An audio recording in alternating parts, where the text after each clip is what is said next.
दोस्तों, स्वागत है आपका फिर से एक बार हमारे नए ब्लॉग में।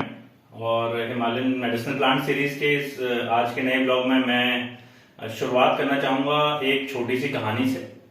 तो दोस्तों, हुआ ये कि जब मैं अपना रिसर्च का काम कर रहा था, जब हमने अपना प्रारंभिक रिसर्च जो है वो शुरू किया, तो उस समय मैं हिमालय के एक सीमांत गांव पिथौरागढ़ में एक सीमांत गांव में था।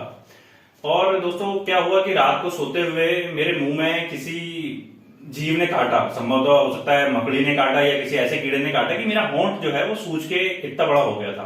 मतलब कि एक बहुत बड़ा इन्फ्लामेशन हो गया था, पूरा रेडनेस हो गई थी और काफी बड़ा सूज के हो गया था।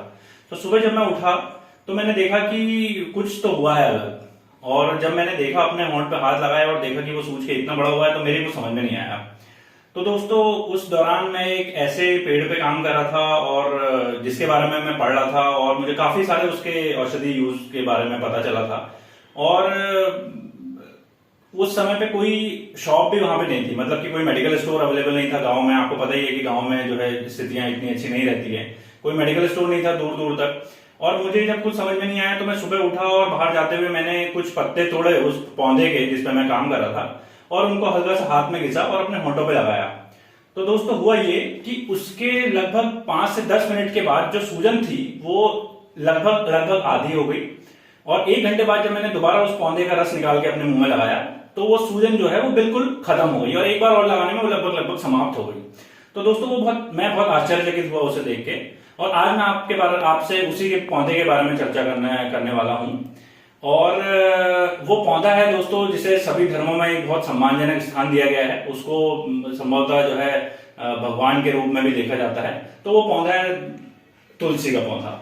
दोस्तों, आज हम बात करेंगे उस खूबसूरत और उस मनभावन पौधे की जो औषधीय गुणों से संपन्न है, और उस पौधे का नाम है दोस्तों तुलसी का पौधा।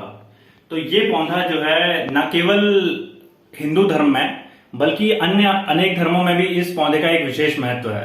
तो दोस्तों, जैसा कि हम जानते ही हैं कि हिंदू धर्म में तुलसी के पौधे को एक व्यापक महत्व दिया गया है और इसकी पूजा भी की जाती है।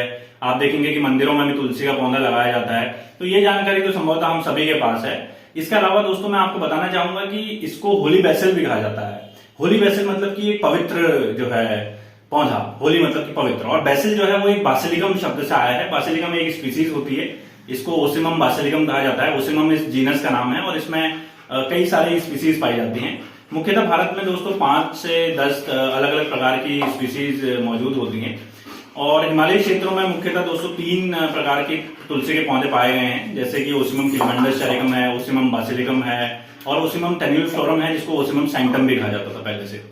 तो दोस्तों, जैसे मैंने आपको बताया कि हिंदू धर्म के अलावा ये अन्य धर्मों में भी इसका काफी उपयोग होता है। जैसे कि अगर हम बात करें क्रिश्चियनिटी की, तो ये कहा गया है कि तुलसी के पौधे को प्लेस ऑफ क्रूसिफिक्शन पे ये पौधा पाया जाता है। मतलब कि जहां पे जीसस क्रूसिफाई हुए उसके आसपास तुलसी के पौधे जो है उगते हैं। इसी प्रकार से अगर हम मुस्लिम धर्म की बात करें दोस्तों, तो हम पाते हैं कि इसको मुस्लिम धर्म में रेहान कहा गया है या रेहान के रूप में इसको कहा गया है, और कुरान शरीफ में इसका कई जगह वर्णन मिला है।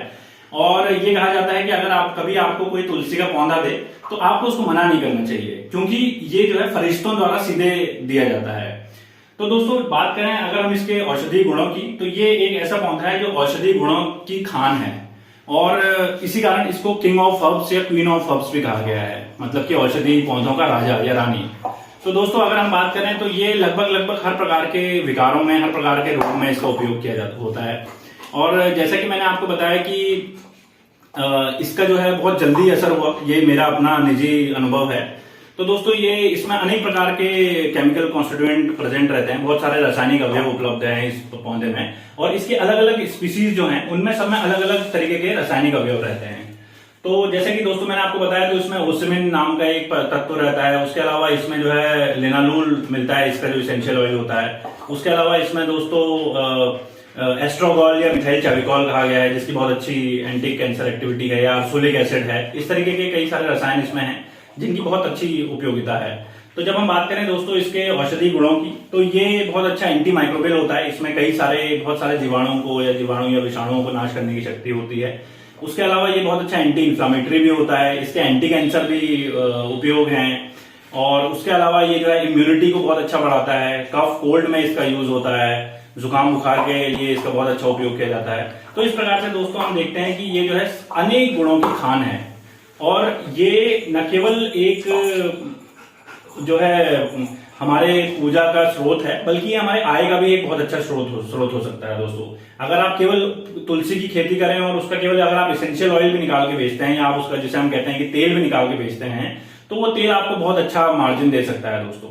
और आयुर्वेद में भी इसका जो है बहुत विस्तृत वर्णन मिलता है। तो यह एक प्रकार की मुख्य जो है आयुर्वेदिक औषधि है, और आयुर्वेद में इसका भरपूर औषधि वर्णन मिलता है दोस्तों। तो ये बहुत प्रमुख पौधा है, और इसके बारे में जो है अगर हम बात करें इसकी अन्य स्पीसीज की, जैसे ओसिमम बासिलिकम है, तो दोस्तों वो एंटी रेडिएशन में उसके पत्ते अगर आप देखेंगे तो जैसे इसके पत्ते नॉर्मल पत्ते हैं, हरे पत्ते हैं इसके। जो बासिलिकम स्पीसीज है इसको ही हम रामा तुलसी भी कहते हैं, तो वो श्यामा तुलसी कहा जाती है। उसके जो पत्ते हैं वो आप देखेंगे कि उसके पत्ते काले रंग के होते हैं। तो वो काले रंग के होते हैं, इस कारण उसमें जो है रेडिएशन को एब्जॉर्ब करने की भी क्षमता बहुत अच्छी होती है। तो दोस्तों आप सभी इसको अपने घर में लगा सकते हैं और इसको अपना सेवन कर सकते हैं। इसकी 3-4 पत्तियां खा सकते हैं आप सुबह, तो ये हमारे लिए बहुत अच्छा उपयोग में आएगा। इसके अलावा अगर आप देखें तो इसके रस अवेलेबल है मार्केट में, इसके अर्क, तुलसी के अर्क अवेलेबल है मार्केट में। तो आप इसको सामान्य रूप से भी घर में लगा करके उसका यूज कर सकते हैं, उसका एक्सट्रैक्ट बना सकते हैं। तो दोस्तों आइए अब बात करते हैं इसमें इसके विभिन्न पार्ट्स की, जो भी प्लांट के पार्ट यूज होते हैं। तो दोस्तों ये एक ऐसा पौधा है जिसके सभी पार्ट यूज होते हैं। यदि हम बात करें इसकी रूट की, तो इसकी रूट्स भी यूज होती हैं अनेक प्रकार के डिजीजेज में, हिपेटोप्रोडक्टिव एक्टिविटी होती है, अन्य भी अलग अलग तरीके के औषधि गुण होते हैं। इसके अगर हम स्टेम की बात करें दोस्तों, तो इसका स्टेम भी काफी यूज होता है। इसके स्टेम का आप काढ़ा बना सकते हैं। इसकी पत्तियों की अगर हम बात करें दोस्तों, तो सबसे ज्यादा इसकी जो है पत्तियां यूज होती हैं। इसके पत्ती के कुछ 8 से 10 पत्ती अगर आप लें, उसको आप गर्म पानी के साथ उबालें और उसका एक्सट्रैक्ट बनाएं, या फिर आप उसको ठंडे पानी में डाल के 2 से 3 दिन रखें और उसके बाद आप इसको बनाएं, तो ये बहुत अच्छा जो है जुकाम के लिए या इम्यूनिटी आपकी बढ़ाने के लिए जो है आपका शक्तिवर्धक भी है ये। अगर हम बात करें दोस्तों इसकी मंजरी की, तो मंजरी को इन्फ्लोरेसेंस भी कहते हैं। तो इसका इन्फ्लोरेसेंस भी दोस्तों ये पूजा में भी यूज होता है। उसके अलावा इसको आप जो है सुखा करके रख सकते हैं अपने पास, और अगले बार के पौधे के लिए आप इसको प्रिजर्व कर सकते हैं, और इससे आप जो है अलग अलग प्रकार के पौधे बना सकते हैं। तो दोस्तों जैसा कि मैंने आपको बताया कि सभी पार्ट इसके यूज होते हैं और सभी तरीके से इनका उपयोग किया जा सकता है। तो दोस्तों बहुत बहुत धन्यवाद आपका इस व्लॉग को देखने के लिए। तो please do like, share and subscribe our YouTube channel Himalaya. Thank you.